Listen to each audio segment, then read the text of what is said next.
Hello and welcome to this video on tips for getting the most out of Google Scholar. For best results, please view this in full screen mode. Keep in mind that the library offers other databases that can get more focused results than Google Scholar.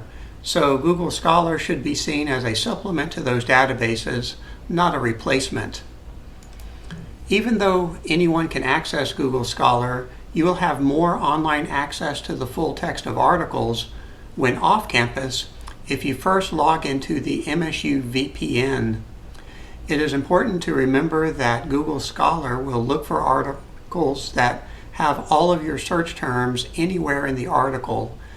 Unlike library databases like Academic Search Premier or Scopus, it does not limit the search to things like the title, abstract, and keywords, which can often give you more focused results. Within the results list, you will find articles as well as books, theses, and dissertations, reports, and more. It can also be useful for searching for a specific article by entering the first author and title of the article. Let's get started with finding information related to a topic. In the search box, I have entered my terms. Note that for searching phrases, you can use quotation marks, but many other features like truncation that you can use in other library databases cannot be used in Google Scholar. We get a lot more results than when we search most library databases, but again, that is because it has found the search terms anywhere in the article. So maybe one of the terms was found on page 2 and another on page 7 and another on page 10. As you go through the pages of results, they will get less and less relevant.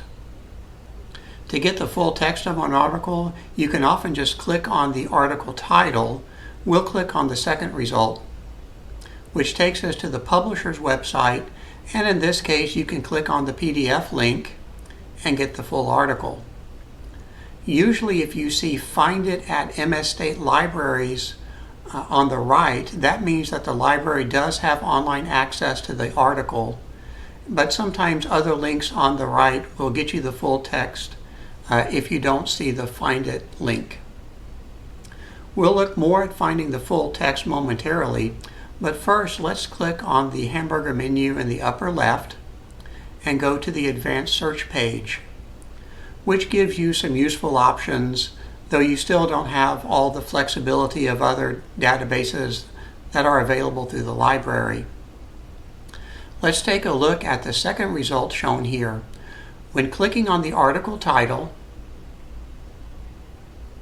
it takes us to the website of the publisher of the journal. In this case, if you click on Read this article, you will be asked to pay $50 for the article.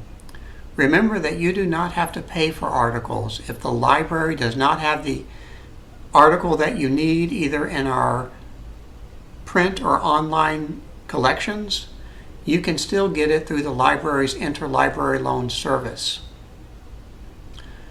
If you see a login link to on a publisher website like this, do not enter your MSU ID and password.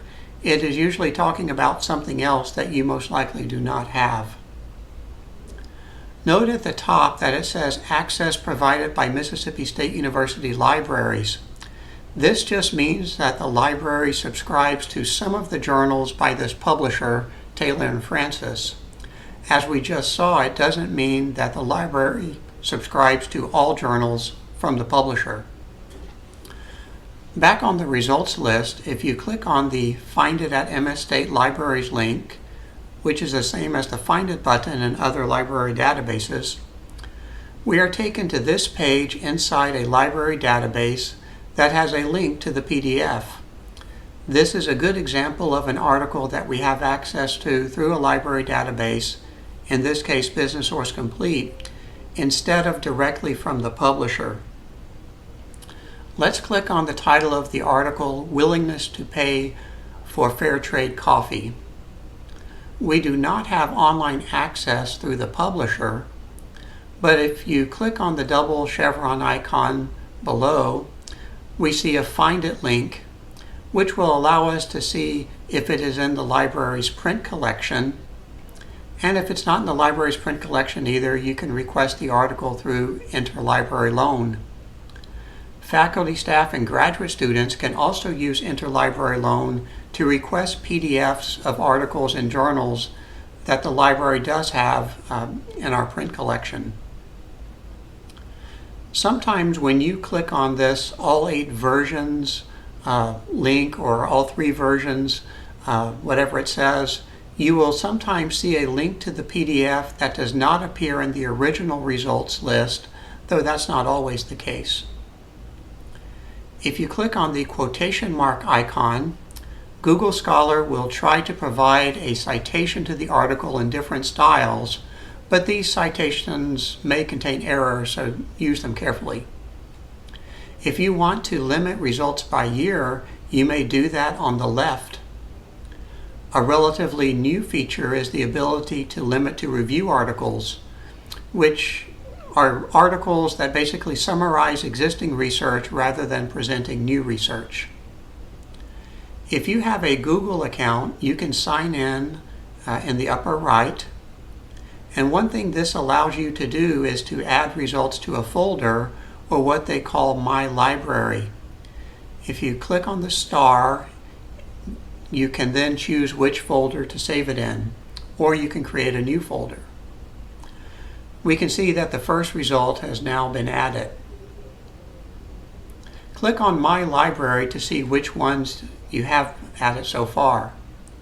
We'll click on the hamburger menu again and go to Settings, which gives you several different options, including the ability to specify library links, as we see here.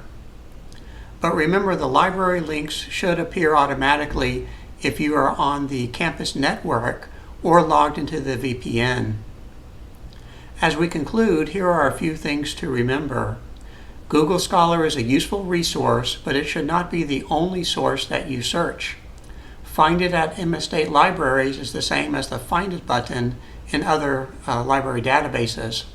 Signing in with a Google account can give you useful options, and you do not have to pay for articles. You can get them through the library's journals collections, either online or in print, or through interlibrary loan. And for best results when off campus, log into the MSU VPN first. Thank you.